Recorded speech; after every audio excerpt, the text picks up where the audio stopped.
Hello student, unit number 5 aliphatic electrophilic substitution.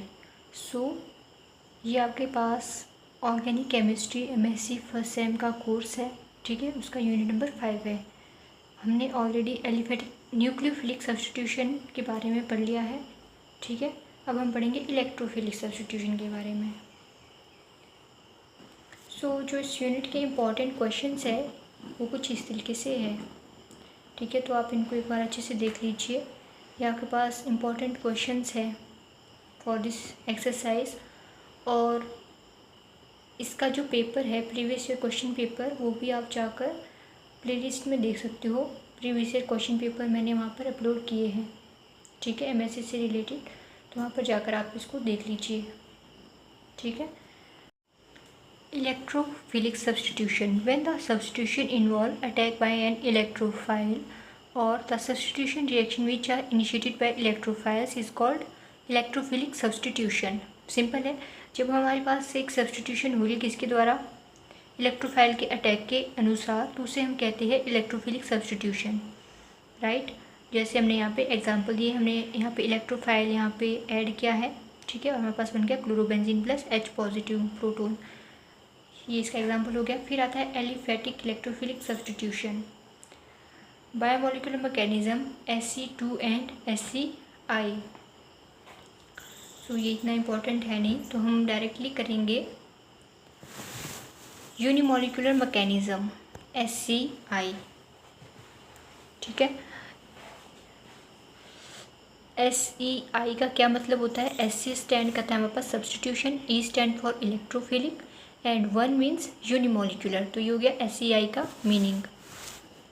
The reaction are 2 step reactions. तो ये रिएक्शन कैसा है? 2 स्टेप रिएक्शन है। फर्स्ट स्टेप में हमारे पास लो स्टेप रहेगा, ठीक है, इसीलिए ये क्या ऐसा स्टेप है? रिडिटरमाइनिंग स्टेप है। और सेकंड स्टेप हमारे पास फास्ट स्टेप है। The reaction follow first order kinetics. और जो रिएक्शन कौन सा ऑर्डर हमें फॉलो करता है, वो ये करता है फर्स्ट ऑर्डर काइनेटिक्स को फॉलो। इसलिए जो इसका रेट बनेगा, rate is directly proportional to substrate and rate is equal to k substrate. के आपके पास क्या है? कांस्टेंट, रेट कांस्टेंट, ठीक है। According to this mechanism reaction takes place in 2 step. जैसे हमने 2 स्टेप की बात की थी, पहला स्टेप स्लो है, दूसरा क्या है? फास्ट है। RNX एंड कार्बो एनायन की फॉर्मेशन यहाँ पर हो रही है। This step is slow and reversible as we can see and involve dissociation of alkyl to aryl carbanion. तो एल्काइल की डिसोसिएशन किसमें हो रही है? एल्काइल कार्ब एनाइन में, ठीक है। एंड सेकंड आपके पास स्टेप रहेगा R- plus Y positive. Electrophile है हमारे पास Y पॉजिटिव यहाँ पर, एंड ये फास्ट स्टेप है, इसलिए हमारे पास बन गया RY, right. And intermediate is form, that is formation of carb A9. Intermediate हमारे पास फॉर्मेशन हो रही है इस स्टेप में। The further formation of product depend upon the stability of carb A9. अगर आपके पास फर्दर फॉर्मेशन होनी है प्रोडक्ट की, तो वो किस पे डिपेंड करेगी? कार्ब एनाइन पे। जैसे primary, secondary, tertiary. Primary is greater than secondary and secondary is greater than tertiary. Electrophilic substitution can occur when leaving group is more electropositive than carbon. तो इलेक्ट्रोफिलिक सब्स्टिट्यूशन हमारे पास कब अकर होती है? जब आपके पास लिविंग ग्रुप जो है वो ज़्यादा इलेक्ट्रोपॉजिटिव होता है as compare with the carbon, carbon के कंपेरिजन करने के साथ। Thus the common leaving groups are the metal and hydrogen. तो जो कॉमन लिविंग ग्रुप्स है आपके पास वो कौन कौन से होते हैं? मेटल या फिर हाइड्रोजन होते हैं। एंड अगर हम एग्जांपल्स की बात करें फॉर Sc1 रिएक्शन, तो फर्स्ट है हाइड्रोजन ड्यूटेरियम और हाइड्रोजन ट्रिटियम एक्सचेंज का, ठीक है। तो यहाँ पे आप देख सकते हो, ये हमने किया है। जो इस टाइप के हमारे पास एक्सचेंज होते हैं वो अकर होते हैं रिलेटिवली एसिडिक प्रोटोन्स में, ठीक है। एंड सेकंड एग्जांपल हम लेंगे डी कार्बोक्सिलेशन का, राइट। ये आप चाहो तो यहाँ से कर सकते हो। फिर एनायनिक फ्रेगमेंटेशन का। Now the question is what are the evidences which proof Sc1 reaction. कौन कौन से Sc1 रिएक्शन को प्रूव करने के लिए हमारे पास एविडेंसेस प्रेजेंट है? In the following base catalyzed tautomerization, the rate of deuterium exchange was found to be same as the rate of racemization and there was an isotope effect. इसमें हमने example ये put करना है,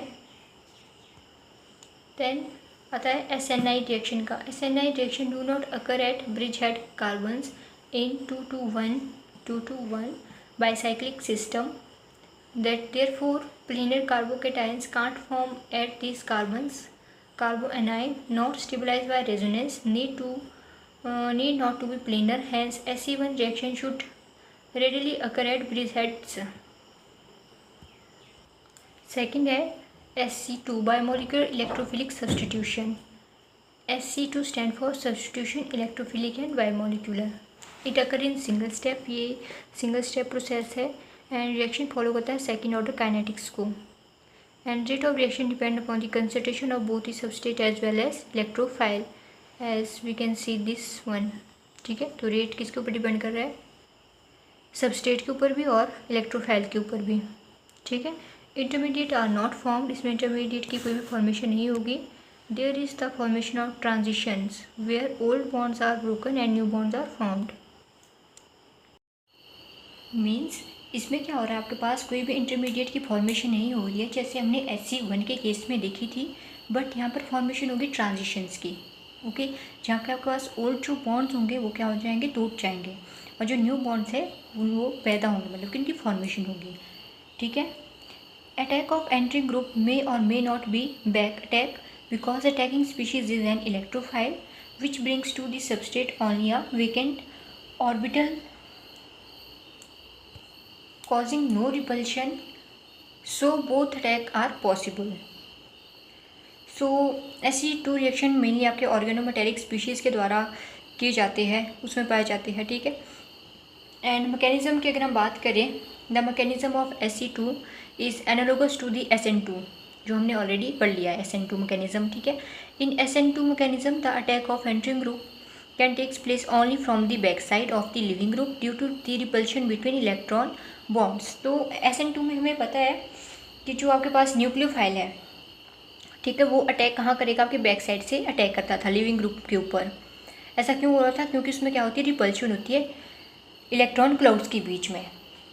okay, on the other hand in SE2 reaction the attacking species and electrophile, but जब हम SE2 की बात करें, E stand for electrophile, N stand for nucleophile. ठीक है, तो SE2 में क्या हो रहा है, आपके पास अटैकिंग स्पीशीज इलेक्ट्रोफाइल है जो बिलोंग करता है to the substrate only a vacant orbital causing no repulsion thus back side और front side attack is possible. इसीलिए इसमें कैसे अटैक पॉसिबल है, या तो बैक साइड से अटैक होगा या फिर फ्रंट साइड में, बट इसमें बैक साइड से ही ऑलवेज अटैक होता था।